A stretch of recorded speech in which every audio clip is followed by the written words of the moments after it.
The sound of Karen's heels clicking on concrete echoed like gunshots as she marched toward Mike's backyard, her phone already dialing the HOA hotline.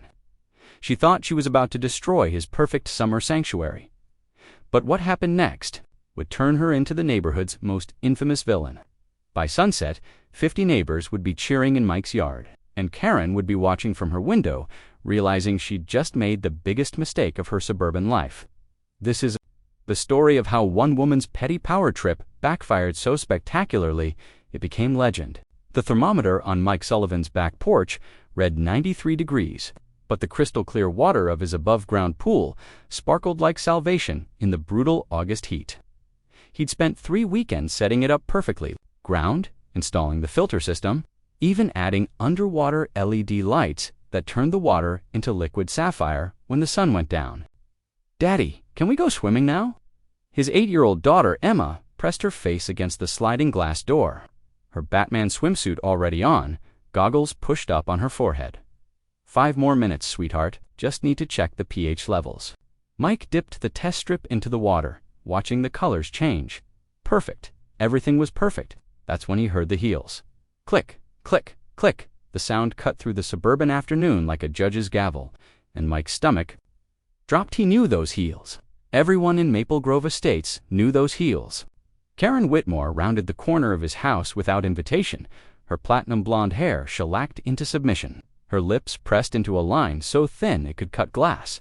She wore a white blazer despite the heat, and her phone was already in her hand like a weapon.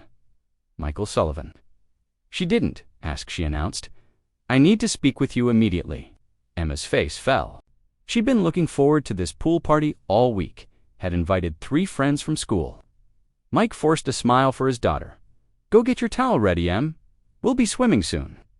Karen's eyes followed Emma as she reluctantly trudged back inside, then snapped back to Mike with laser focus.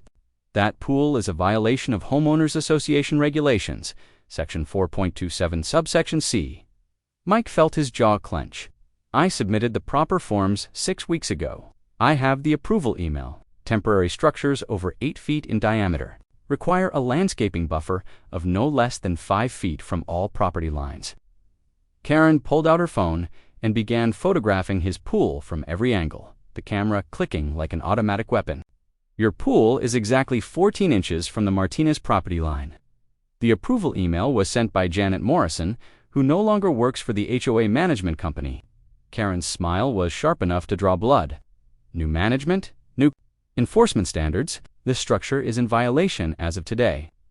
Mike stepped closer, his voice dropping. "Karen, my daughter, has been looking forward to this pool for months. Her friends are coming over in an hour." "That's not my problem," she continued, photographing, now measuring distances with a laser device she'd produced from her purse, like some suburban Mary Poppins of misery. 72 hours? Are you insane? Do you know what it takes to move something like this?" Karen paused her documentation and looked at him with the expression of someone explaining basic math to a particularly slow child. "Michael, I've been elected to the HOA board 3 consecutive terms because I ensure our community maintains its standards. Property values in Maple Grove Estates. This kind of suburban sprawl. It's a pool, Karen, not a mobile home. Today, it's a pool. Tomorrow, it's storage sheds, then RVs, then who knows what other eyesores. Rules exist for a reason." She snapped one final photo, this one directly of Mike's face, catching him mid-scowl. 72 hours, Mr. Sullivan. I'll be back to inspect on Thursday." As she turned to leave, Emma emerged from the house, her Superman floaties squeaking against her arms. "Is the pool ready, Daddy?" Karen paused, and for a moment, Mike thought he saw something human flicker across her face, but it vanished as quickly as it appeared. Mike watched her go, his hands balling into fists. Emma appeared at his side, looking up at him with confusion. "What did that lady want, Daddy?" Mike knelt down to his daughter's level, his heart breaking at the hope still shining in her eyes. She says our pool might not be in the right spot, but we can still swim today, right? Jessica and Tommy and Sarah are coming over." Mike looked at the pool, his perfect, beautiful, completely legal pool that had taken him weeks to install and had cost him nearly $2,000. Then he looked at his daughter, who'd been counting down the days until this party like it was Christmas morning. "Yeah, Em? We can still swim today." But as his daughter ran inside to call her friends, Mike pulled out his own phone and started researching HOA regulations, property law, and something else, something that would prove far more important in the coming days. What he found in those first 10 minutes of scrolling made his blood run cold, then boil hot. Karen wasn't just some overzealous neighbor with too much time on her hands. She was a predator in suburban clothing, and she'd been terrorizing Maple Grove Estates for years. The Hendersons, the Garcia's hood, spent $4,000 on legal fees fighting a citation for their butterfly garden being insufficiently maintained. All Karen's handiwork, all within the past 18 months. Mike scrolled through neighborhood Facebook groups, next-door complaints, and even found a Reddit thread titled, "HOA board member from hell, need advice." Dozens of his neighbors, all suffering under Karen's reign of suburban terror. His phone buzzed with a text from his neighbor Dave Martinez. "Saw the HOA, which at your place. She got you too." Mike typed back, "Pool violation. Jesus. She made us tear down our kid's treehouse last month. Said it was a non-approved structure. Want to grab a beer later? Misery loves company." Before Mike could respond, another text popped up, this one from Sarah Chen across the street. "Karen, strike again. Join the club. She's made our lives hell for 6 months over our fence color." Then another, and another. By the time Emma's friends arrived for the pool party, Mike had received messages from 11 different neighbors, all with their own Karen horror stories. All of them fed up, frustrated, and feeling powerless against the HOA's hired gun. Mike watched the kids splash and laugh in his doomed pool, their joy a stark contrast to the fury building in his chest. Karen had overplayed her hand this time. She'd picked the wrong target, the wrong fight, and she'd made one crucial mistake. She'd underestimated what a father would do to protect his daughter's happiness.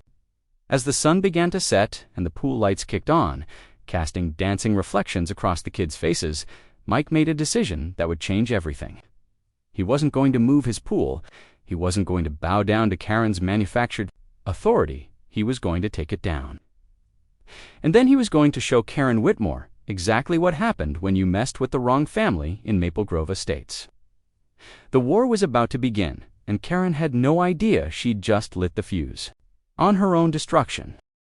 Tuesday morning arrived with the kind of oppressive heat that made the asphalt shimmer like water. Mike stood in his kitchen, coffee mug in hand, staring out at his pool through the window. Emma had asked 3 times at breakfast when they could swim again, and each time his answer felt more hollow.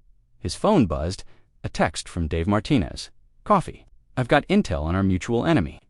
20 minutes later, Mike sat across from Dave at Corner Grounds, the local cafe that served as Maple Grove Estate's unofficial war room for neighborhood grievances. Dave slid a manila folder across the small table. "Took me most of the night, but I compiled everything I could find on Karen's HOA crusades." Dave's usually jovial face was grim. "Mike, this woman isn't just power-hungry. She's systematic, methodical, and she's been building something." Mike opened the folder. Inside were printed screenshots, emails, photos, and handwritten notes. The first page made his stomach lurch, a spreadsheet titled Property Value Enhancement Initiative, with dozens of addresses listed, including his own. "She's been targeting specific houses," Dave continued, lowering his voice as other customers filtered in. "Look at the pattern. Single parents, young families, anyone who might not have the resources to fight back legally. She's not just enforcing rules, she's engineering them." Mike flipped through page after page of documentation. The Hendersons' paint situation wasn't random. Karen had pushed through a color restriction amendment 2 days before citing them.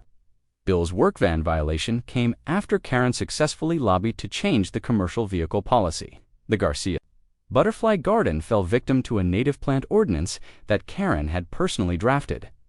Jesus Christ, Mike's coffee had gone cold. She's not enforcing existing rules. She's creating new ones specifically to target people. Gets worse. Dave pulled out his phone and showed Mike a photo of a real estate flyer. 3 houses on Oakwood Drive, all Karen victims from last year all sold within 6 months of their HOA battles. Guess who was the listing agent on 2 of them? Mike's blood pressure spiked. Her daughter, Rebecca Whitmore Chun, Pinnacle Realty, Bingo. Karen drives people out with manufactured violations. Rebecca swoops in with market rate offers that are actually below value, then they flip them for profit. It's a family business. The pieces clicked together with sickening clarity. The HOA wasn't just Karen's power trip, it was her revenue stream. She'd turned neighborhood misery into a cottage industry. There's more. Dave leaned closer. I reached out to everyone in the group chat you started yesterday. 11 families, Mike. 11 families, all dealing with Karen's harassment. But here's the thing, I also talked to the Sanchez family who moved out last spring, and the Johnsons who sold in March. Same pattern: Karen citations, legal fees, financial pressure, then mysterious offers from Rebecca. Mike felt something dark and cold settle in his chest. She's not going to stop. No. And here's what really pisses me off. She's not even following HOA protocol.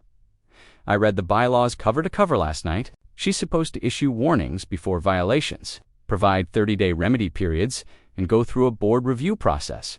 She's been skipping all of that. Why hasn't anyone reported her? Dave's laugh was bitter. To who? She is the HOA. She controls the management company contract. She writes the violation reports, and she's got the other board members scared of her. Mrs. Patterson told me Karen threatened to fine her for her cat being inadequately supervised. If she didn't, vote for Karen's initiatives. Mike's phone buzzed with a text message. Unknown number. This is Rebecca Whitmore-Chun from Pinnacle Realty. I understand you might be facing some property challenges. I'd love to discuss options that could benefit both of us. Can we schedule a time to talk? Mike showed the text to Dave, whose face darkened. They're not even waiting the full 72 hours now. That's it. Mike stood up abruptly, his chair scraping against the cafe floor. I'm done playing defense. What are you thinking? Mike's mind was racing, pieces of a plan forming. You said 11 families are dealing with Karen's harassment right now. 11 that we know of. Probably more who are too scared to speak up. And how many of those families have kids? Dave mentally counted. 8, I think. Why? Mike's smile was sharp. Because Karen made a mistake. She picked a fight with parents, and parents talk to other parents. They plan playdates, organize carpools, coordinate birthday parties. Mike, what are you planning? A neighborhood barbecue. Mike pulled out his phone and started typing. This Saturday, my backyard. Everyone's invited. The same Saturday your pool is supposed to be. Gone, especially then. Mike hit send on his first message, then started typing another. Dave, I need you to reach out to everyone in your network. Every family Karen's targeted, everyone who's received one of her violations. Anyone who's sick of walking on eggshells in their own neighborhood. And tell them what? Tell them it's time we reminded Karen Whitmore, who actually lives in this neighborhood. Dave grinned for the first time all morning. Now you're talking. What do you need me to do? Start with the Garcias.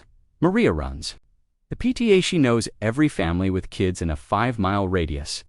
Then the Patterson Stones on the volunteer fire department. He's got connections. Sarah Chunchis, a nurse at Mercy General, she knows half the healthcare workers in town. Mike's phone was already buzzing with responses to his first message. Sarah Chen, count us in. I'll bring my famous potato salad and my very loud extended family. Tom Patterson. About damn time I'll fire up my smoker. Maria Garcia. I'll coordinate with the other moms. We'll bring everyone. This is happening fast, Dave observed, watching Mike's phone light up with message after message. Karen spent months building her little empire of fear, Mike said, typing responses as fast as he could. But she forgot something crucial about neighborhoods like ours. What's that? When you threaten one family's happiness, you threaten them all. And parents don't just get mad, they get organized. By noon, word had spread through Maple Grove estates like wildfire.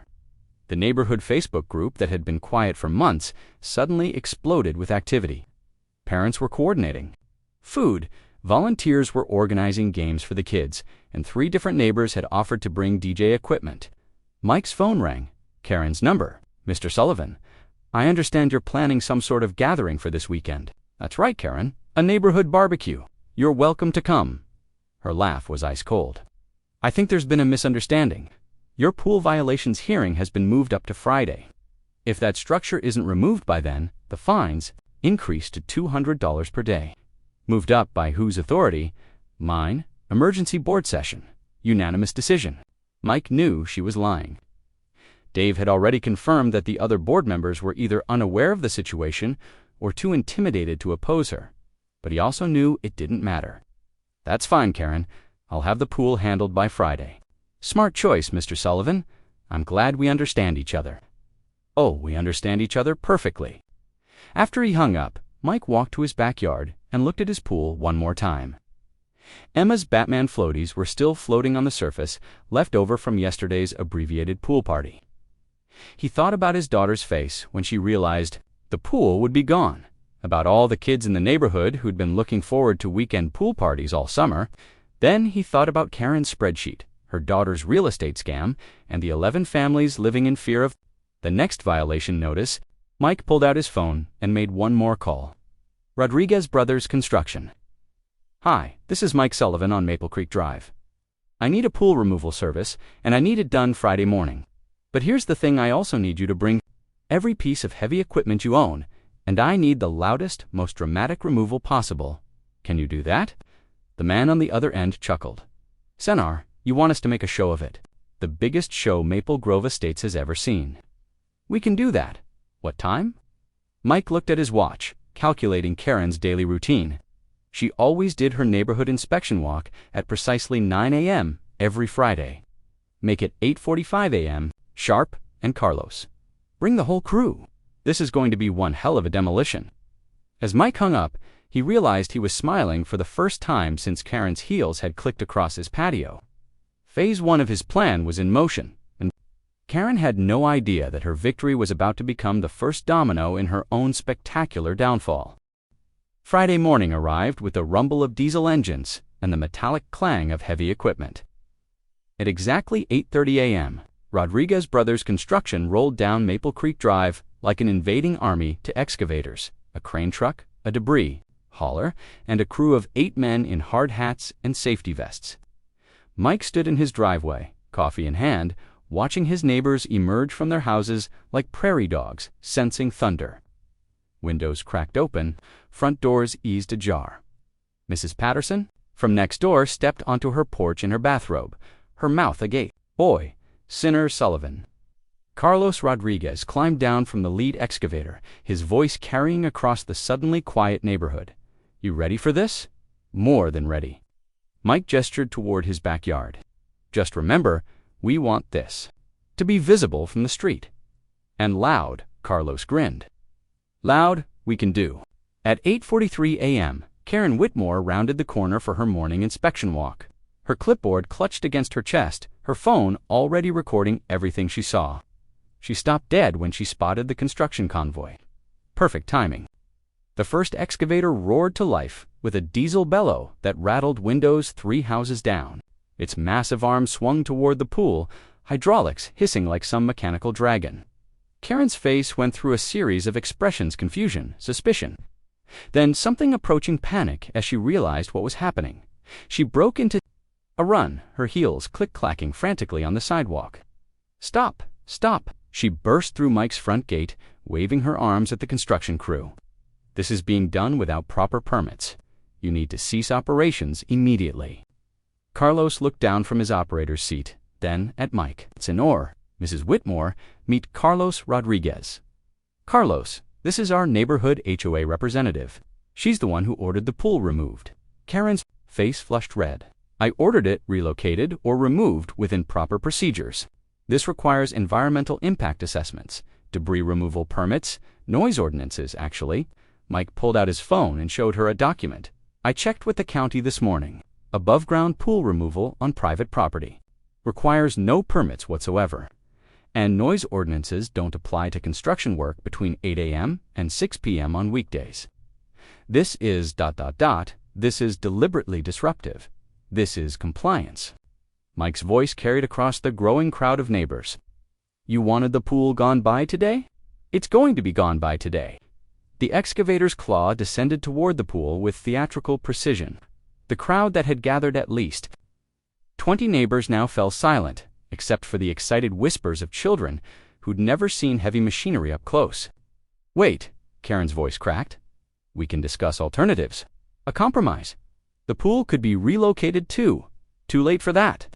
The excavator's claw punctured the pool wall with a satisfying pop.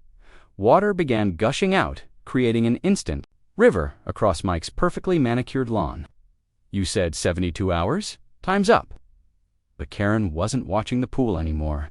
She was staring at the crowd, and Mike could see the exact moment she realized she'd miscalculated. These weren't just random neighbors gathering to watch a spectacle. These were her victims, and they were all looking at her with expressions ranging from satisfaction to outright glee. Dave Martinez stood at the front of the group, his arms crossed, smiling.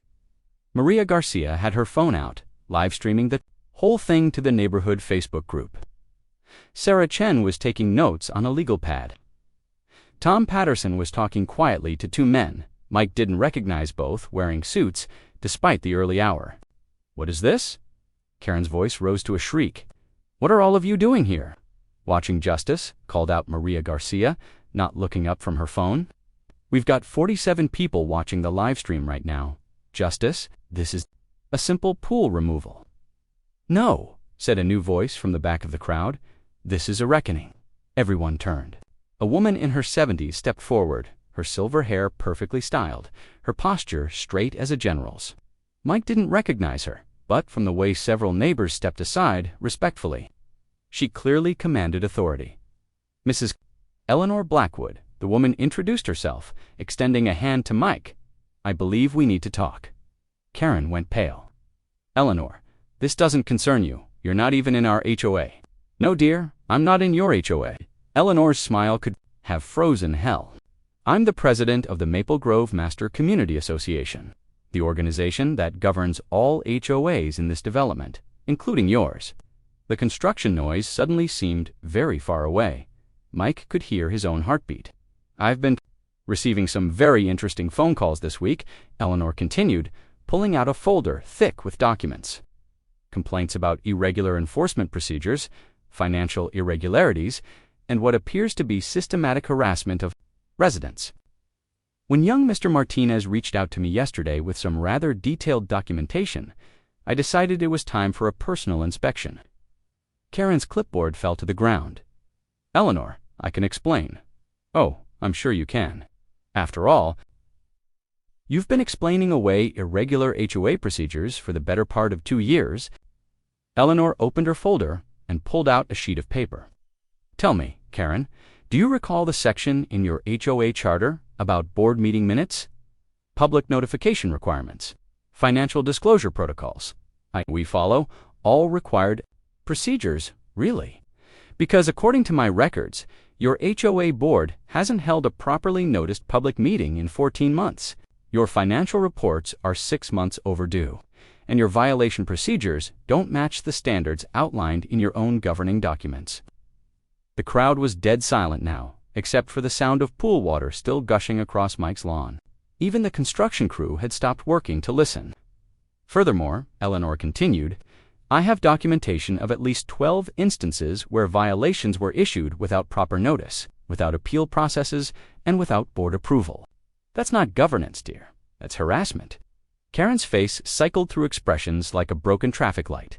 The HOA board approved which board members? Tom Patterson stepped forward. Because I've been on the board for 3 years, and I never approved half the violations you've issued. Neither did I, said a voice from the crowd. Mike turned to see Janet Morrison, the former HOA administrator Karen had claimed no longer worked there. In fact, I quit specifically because Karen was issuing violations without board approval and demanding I process them immediately. Janet? Karen's voice was barely a whisper. I kept copies of everything, Karen. Every email where you demanded I skip procedures. Every violation you issued without proper authorization. Every time you threatened to have me fired if I didn't process your personal vendettas. Eleanor smiled. Janet called me Tuesday afternoon. Fascinating conversation, the excavator finished, draining the pool and began lifting it out in sections, each piece creating a metallic crash as it hit the debris truck. The sound seemed to punctuate Karen's growing panic. This is ... This is character assassination, Karen stammered. I've dedicated years to maintaining property values in this community by harassing families into selling their homes. Sarah Chen stepped forward, her legal pad in hand. Because I've been tracking the correlation between your violation campaigns and property sales. Fascinating pattern. Where's Rebecca? Dave Martinez called out. Shouldn't your daughter be here to take notes for her next real estate pitch? Karen's face went from red to white. You don't understand. Oh, we understand perfectly. Mike's voice cut through the chaos. You turned our neighborhood into your personal ATM. You terrorized families, drove out anyone who couldn't fight back, and turned the HOA into a weapon for your daughter's real estate business. That's not 11 families, Karen. Maria? Garcia held up her phone, still live streaming. 11 families in the past 18 months, all targeted by your manufactured violations. All approached by Rebecca within days of their citations. And now we have 63 people watching this live stream, including several who moved away because of your harassment. Eleanor cleared her throat. Karen, as of this moment, your authority as HOA board president is suspended pending a full investigation. The Master Community Association will be appointing an interim administrator while we review every violation, every financial transaction, and every board decision made during your tenure. Karen's mouth opened and closed like a fish gasping for air. Furthermore, Eleanor continued, I've already spoken with the county attorney's office about potential criminal charges related to abuse of fiduciary responsibility and possible real estate fraud. The excavator lifted the final section of pool, and suddenly Mike's backyard was empty, except for a muddy crater and the cheers of his neighbors. Emma burst through the sliding door, still in her pajamas, and stared at the scene in wonder. Daddy, what happened to our pool? Mike knelt down and pulled his daughter into a hug. We took it down, sweetheart. But you know what? We're going to have something even better tomorrow. What's that? Mike looked at the crowd of neighbors, at Eleanor's satisfied smile, at Karen's devastated expression, and at the empty space where his pool used to be, the biggest neighborhood barbecue Maple Grove Estates has ever seen. The crowd erupted in cheers, and Saturday morning dawned crisp and clear, the kind of perfect August day that made people remember why they'd moved to the suburbs in the first place. By 8 a.m., Mike's backyard was already bustling with activity as neighbors arrived with folding tables, grills, coolers, and enough food to feed a small army. The muddy crater where his pool had been was now covered with a massive blue tarp that someone had decorated with chalk drawings, flowers, butterflies, and a large sign that read, Community Garden Coming Soon. In Emma's careful handwriting, Daddy, look how many people came. Emma bounced excitedly beside him. Mike looked around his transformed backyard in amazement. What had started as a neighborhood barbecue had become something else entirely, a celebration, a reunion, a declaration of independence from Karen's reign of terror. There had to be at least 60 people here already, with more arriving every few minutes. Dave Martinez was manning 3 different grills, wearing an apron that read Grill Sergeant and flipping burgers with military precision. The Garcias had set up a taco station that was drawing a steady line. Tom Patterson's smoker was producing clouds of aromatic smoke that had attracted neighbors from 2 streets over. Mike. Sarah Chen approached with her husband and 3 kids. In tow, Channel 7 News wants to interview you. Something about community stands up to HOA tyranny. News. Mike blinked. How did they? Maria's live stream yesterday went viral. It's been shared over 3,000 times. Sarah held up her phone, showing him the video. Look at the comments. People from all over the state are sharing their own HOA horror stories. Mike scrolled through the comments, his eyes widening. Stories from Phoenix, Tucson, Flagstaff, dozens of communities dealing with their own versions of Karen Whitmore. Homeowners associations run like personal fiefdoms, neighbors terrorized by petty bureaucrats, families driven from their homes by manufactured violations. There's more, Sarah continued. 2 law firms have already called offering to represent anyone who wants to file suit against Karen for harassment, and the state attorney general's office is opening an investigation into HOA abuse statewide. All because of a pool. All because someone finally stood up. Eleanor Blackwood appeared at his elbow, elegant as always, despite wearing jeans and a casual blouse. Eleanor had spent the morning moving through the crowd like a benevolent queen, listening to stories, taking notes, and making people feel heard for the first time in years. She'd already scheduled individual meetings with every family that had been targeted by Karen, promising full reviews of their cases and restitution where appropriate. "Speaking of fighting back," Eleanor said, "I have some updates you'll want to hear." She led Mike to a quieter corner of the yard, near Emma's new swing set. First, Karen submitted her resignation from the HOA board at 6 a.m. this morning, effective immediately. Good, not so fast. Her resignation letter blamed the entire situation on neighborhood bullies and disgruntled residents who refuse to follow community standards. She's claiming she's the victim of a harassment campaign. Mike felt his jaw tighten. Even now, she can't take responsibility. Gets more interesting. Rebecca, her daughter, filed a complaint with the Real Estate Commission, claiming that neighbors have been spreading false information about her business practices. She's trying to get ahead of the fraud investigation. Will it work? Eleanor's smile was sharp. Not when Janet Morrison has emails proving Rebecca was getting client information from HOA violation records. That's not just unethical, illegal. The Real Estate Commission is very interested in those emails. A commotion near the front of the house interrupted them. Mike looked over to see a familiar white Lexus pulling up to the curb, parking directly in front of his driveway. Despite the obvious no parking party in progress signs, Karen Whitmore emerged from the driver's seat like a woman preparing for battle. But her face was set in hard lines, and she clutched a manila folder like a shield. The party noise gradually died as people noticed her approach. Conversations stopped mid-sentence. Children looked up from their games. Even the dogs seemed to sense the tension. Karen walked through Mike's front gate with the determination of someone who had nothing left to lose. The crowd parted before her like the Red Sea, creating a clear path to where Mike and Eleanor stood. "Michael," her voice carried across the suddenly silent backyard. "I think we need to talk." "Nothing to talk about, Karen." Mike didn't move from his spot. "You resigned. It's over." "It's not over. Not by a long shot." Karen held up her folder. "I have documentation of every violation I've issued in the past. 2 years, every citation was legitimate. Every fine was justified. And I have witnesses who will testify that what happened yesterday was a coordinated harassment campaign designed to force me out of office." Dave Martinez laughed from behind his grill. "Witnesses? Who's going to testify for you, Karen? The mailman you tried to cite for loitering when he stopped to pet Mrs. Johnson's cat?" "The Hendersons," Karen shot back. "They'll testify that their paint violation was legitimate. So will the city inspector who confirmed their original color was not within approved guidelines. The one who was dating your daughter when he issued that citation?" Karen's face flushed. "That's completely irrelevant, is it?" Eleanor's voice cut through the tension like a knife, because conflict of interest in municipal decisions is a serious matter. "I spoke with the city inspector's office yesterday. Very interesting conversation." "You can't prove anything." Karen's voice rose. "I followed every protocol, every procedure." "You mean like the protocol where board members are supposed to vote on violation enforcement?" Tom Patterson pushed through the crowd. "Because I brought something to show everyone." He held up a stack of papers. "These are copies of every HOA board meeting minutes from the past 2 years. Notice anything interesting about them?" The crowd pressed closer.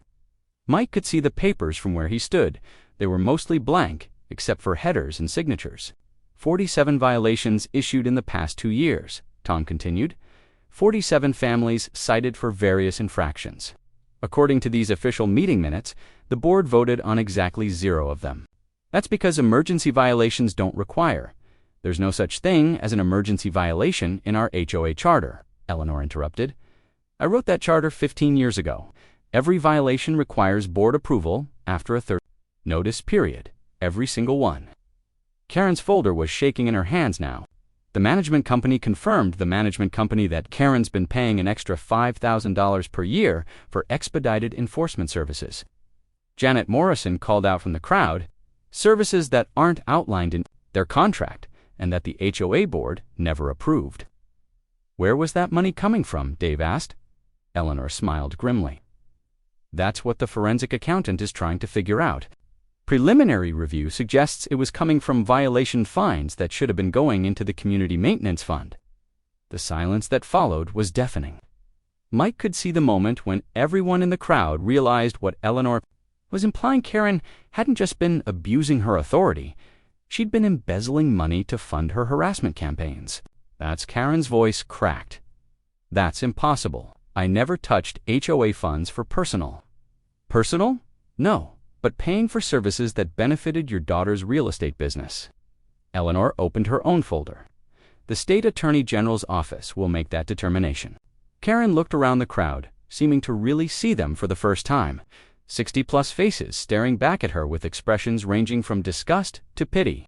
Families she'd terrorized, neighbors she'd driven away, children whose parents had spent sleepless nights worrying about the next violation notice.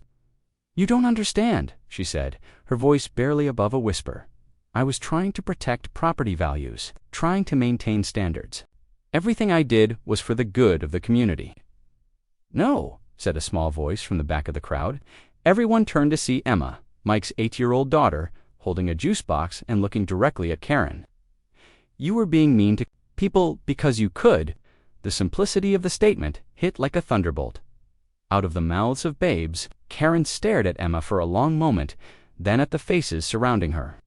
Mike saw something break in her expression, the last pretense of righteous authority crumbling under the weight of an 8-year-old's honest assessment. Without another word, Karen turned and walked back toward her car. The crowd watched in silence as she drove away, her white Lexus disappearing around the corner like a ghost, finally being laid to rest. The moment her car was out of sight, the party erupted in cheers, applause, and celebration. Someone started playing music. The kids ran back to their games. The adults returned to their conversations and tea. 3 weeks later, Mike stood in his kitchen at 6:30 a.m., coffee in hand, watching Emma play in the new community garden that had sprouted where his pool used to be. Tomatoes, peppers, herbs, and flowers grew in neat rows, tended by a rotating group of neighborhood volunteers. It had become the heart of their transformed community. Daily reminder that sometimes losing something opens the door to gaining something better. His phone buzzed with a text from Dave Martinez. "Emergency. Karen's filed suit. Meet at corner grounds in 20 money." Mike's stomach dropped. They'd all known this was coming, but that didn't make it any less alarming. 20 minutes later, he sat across from Dave and Sarah Chen at their usual table, a thick stack of legal documents spread between them. The cafe was buzzing with its usual morning crowd, but their corner felt like a war room. $15 million, Sarah said without preamble. "She's suing you, me, Dave, Maria, Tom, Eleanor, Janet, Morrison, and the entire master community. Association for defamation, harassment, intentional infliction of emotional distress, and conspiracy to damage her reputation." Mike's coffee went cold in his hands. 15 million. Gets worse. Dave flipped through the pages. She's claiming that the viral video of the pool demolition was a coordinated attack designed to destroy her livelihood. She says her resignation was coerced under duress, and that the HOA investigation is based on falsified evidence. It's insane. Wait, there's more. Sarah pulled out her phone. Rebecca Curran's daughter held a press conference yesterday. Channel 7 ran it on the evening news. Sarah pressed play on a video clip. Rebecca Whitmore-Chun stood behind a podium at what looked like a law office, her blonde hair perfectly styled. Her expression, a careful mixture of righteous indignation and wounded innocence. "My mother dedicated 8 years of her life to serving the Maple Grove Estates community. She enforced rules fairly and consistently, always putting the good of the neighborhood first. What happened to her was a vicious mob attack orchestrated by residents who simply didn't want to follow community standards." The reporter's voice cut in. "What about allegations that you used HOA violation records to target potential real estate clients?" Rebecca's expression didn't waver. "Those allegations are completely false and defamatory. My real estate practice operates with the highest ethical standards. Any suggestion otherwise is part of this same harassment campaign that drove my mother from office." The video ended. Mike felt sick. "She's good," Dave admitted grimly, playing the victim card perfectly, making it sound like we're the bullies. "The comments on the news station's Facebook page are brutal," Sarah added. "Half the people are calling us a neighborhood mob and saying Karen was just doing her job." Mike's phone rang. "Eleanor Blackwood." "Mike, I assume you've seen the lawsuit." "Just now, Eleanor. This is predictable and manageable." Can you meet me at the community center in an hour? I have some people I'd like you to meet. What people? Reinforcements? An hour later, Mike walked into the Maple Grove Community Center to find the main meeting room packed with at least 40 people. He recognized some faces from the barbecue, but many were strangers. Eleanor stood at the front of the room next to a woman in an expensive suit and a man with a camera crew. Mike, come up here. Eleanor gestured him forward. Everyone, this is Mike Sullivan, the man whose pool started this whole thing. Polite applause rippled through the room. Mike felt awkward being singled out. This had never been about him personally. Mike, meet Jennifer Walsh from Walsh & Associates. Eleanor indicated the woman in the suit. She specializes in HOA law and civil rights cases. And this is Marcus Chen from Channel 12 News. Jennifer stepped forward with a firm handshake. Mr. Sullivan, I've been following your case with great interest. What Karen Whitmore did to your community isn't unique. It's part of a pattern we're seeing across the state.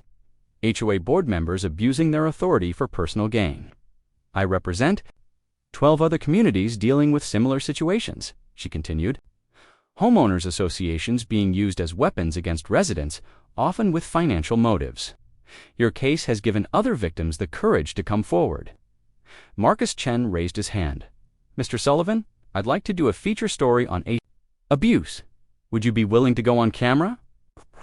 I don't know if that's a good idea. The lawsuit is exactly why you should go on camera, Jennifer interrupted. Karen's trying to control the narrative, make herself the victim, but the truth is your best defense. Eleanor cleared her throat. There's something else you need to know. The State Attorney General's office completed their preliminary investigation yesterday.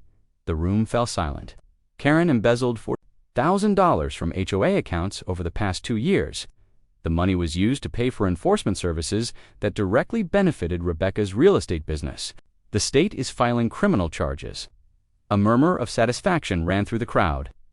Mike felt a weight lift from his shoulders.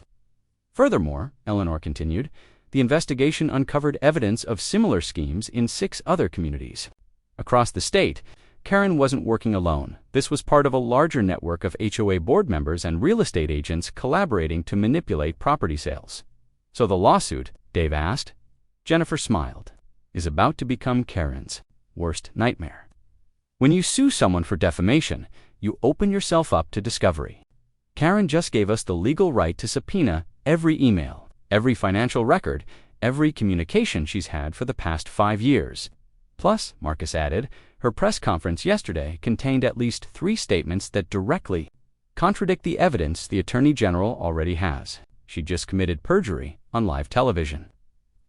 Mike looked around the room at the faces of his neighbor's people who'd been terrorized by Karen's systematic abuse, who'd lost sleep worrying about the next violation notice, who'd felt powerless against her manufactured authority. Now they looked determined, unified, ready to fight back. What do you need from us? He asked. Jennifer opened a thick binder. First, we're going to file a countersuit for malicious prosecution and abuse of process.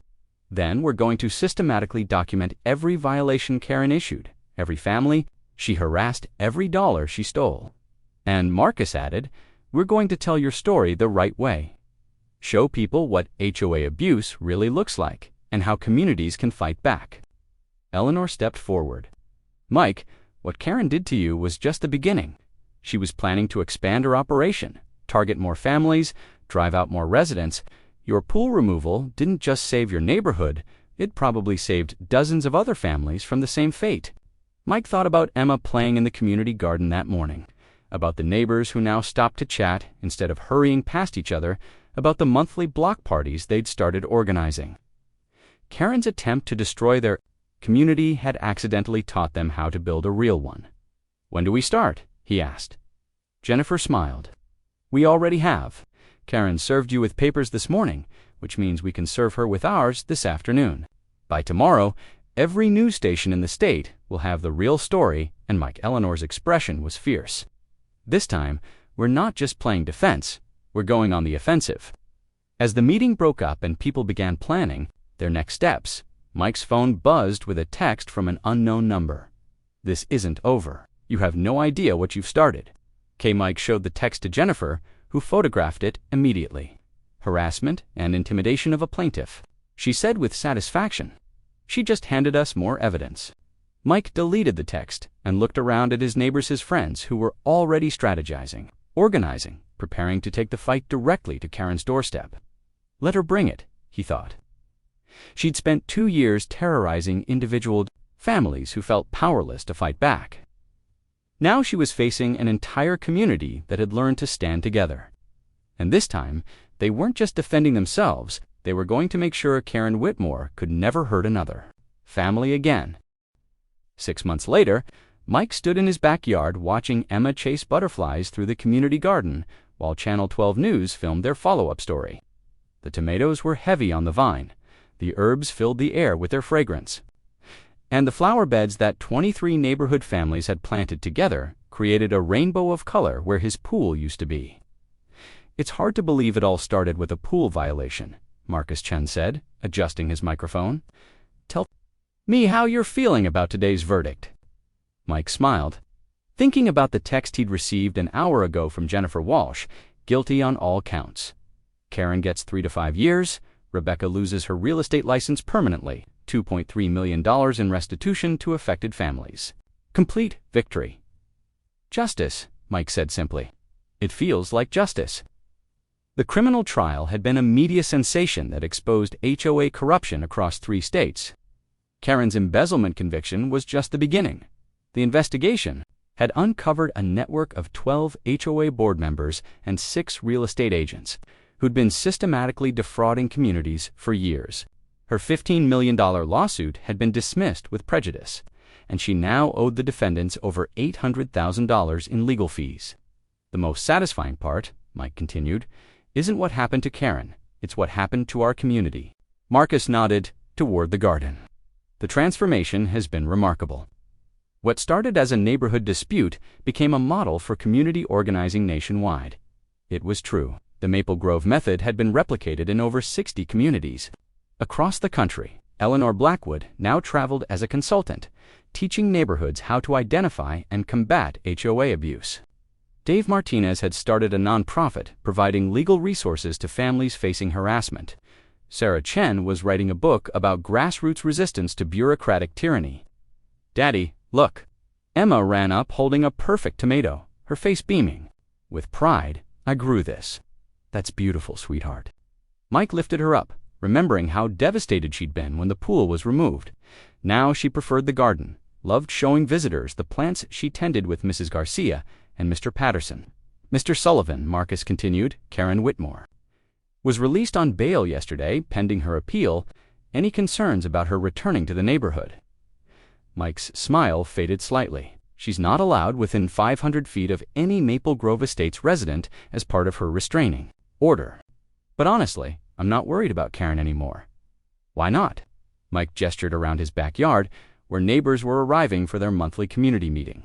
The same faces that had gathered 6 months ago for the barbecue, but transformed. By shared struggle and victory, they moved like people who knew their own power now, because she taught us something valuable. She showed us what happens when one person tries to control an entire community through fear. But she also showed us what happens when people stand together. Eleanor Blackwood appeared at the garden gate, carrying a folder thick with documents. At 75, she moved with the energy of someone half her age, energized by the nationwide movement their little neighborhood rebellion had sparked. Mike, sorry to interrupt the interview, but I have news. Good news or bad news? Spectacular news. The governor just signed the HOA Reform Act into law. Mandatory financial audits, transparent violation procedures, resident bill of rights, criminal penalties for board member abuse of authority, everything we've been fighting for. The small crowd that had gathered erupted in cheers. Emma clapped, even though she didn't fully understand why everyone was so excited. It goes into effect January 1st, Eleanor continued. And it's being called the Maple Grove Law in recognition of what this community accomplished. Mike felt a surge of emotion. What had started as a father trying to protect his daughters, pool party had become legislation protecting families across the entire state. There's more, Eleanor said, her eyes twinkling.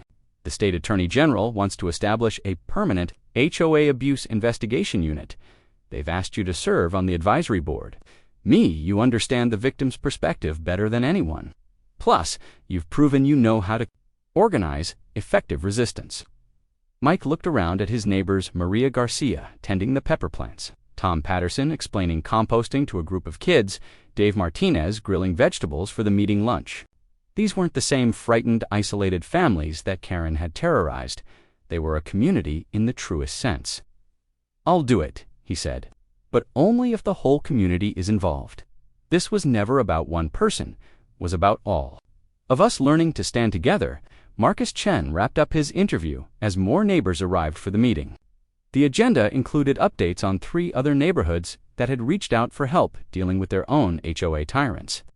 Planning for the annual Pool Day Festival they'd started in honor of Mike's demolished pool, and discussion of their newest project, a community center that would serve as a model for grassroots organizing. As the news crew packed up their equipment, Mike's phone buzzed with a text from an unknown number. For a split second, his stomach clenched, remembering Karen's threatening messages from months ago. But this message was different. "Mr. Sullivan, I live in Sunset Hills outside Phoenix. Our HOA president is doing exactly what Karen did to your neighborhood. Can you help us?" Desperate in Arizona, Mike showed the text to Eleanor, who smiled. "Number 47 this month. Word is spreading. What do we tell them? Same thing we tell everyone. Document everything. Organize your neighbors. Know your rights. And remember, tyrants only have the power people give them." Emma tugged on Mike's sleeve. "Daddy, can we swim in Mrs. Patterson's pool later?" Mike laughed. The neighborhood now had 3 pools, all properly permitted and maintained collectively by groups of families. The kids rotated between them daily, creating the kind of summer memories Mike had dreamed of when he'd first installed his above-ground pool. "Sure, Em, but first, help me answer this message." Mike typed back, "Yes, we can help. First step, you're not alone. Second step, start talking to your neighbors. Third step, document everything. Fourth step, fight back. It works." Friends in Maple Grove within minutes. His phone was buzzing with responses from other neighbors who'd seen the message. Dave offering legal contacts in Arizona, Sarah providing templates for documenting violations, Maria suggesting social media strategies, Tom offering to share his smoking techniques for community barbecues. They'd become more than neighbors. They'd become a movement. As the afternoon wound down and the community meeting began, Mike took one last look at the space where his pool used to be. The garden was thriving. The community was stronger than ever, and Karen Whitmore was serving time in a minimum security prison. Her reign of suburban terror finally ended. Emma ran up with a handful of cherry tomatoes, offering them to the visiting neighbors from other communities who'd come to learn the Maple Grove method. "These are for you," she announced solemnly, "so you can start your own garden when you get rid of your mean person." The visiting neighbors laughed, but Mike caught the deeper truth in his daughter's innocent words. Sometimes you had to tear down what was broken before you could build something beautiful. Sometimes the destruction of one thing like a pool made space for something better to grow. Karen Whitmore had thought she was teaching them a lesson about following rules and maintaining order. Instead, she'd taught them the most valuable lesson of all, that ordinary people, standing together, could overcome any tyrant. And that lesson was spreading across the country. One neighborhood at a time, one community garden at a time, one family at a time. The pool was gone, but the victory would last forever.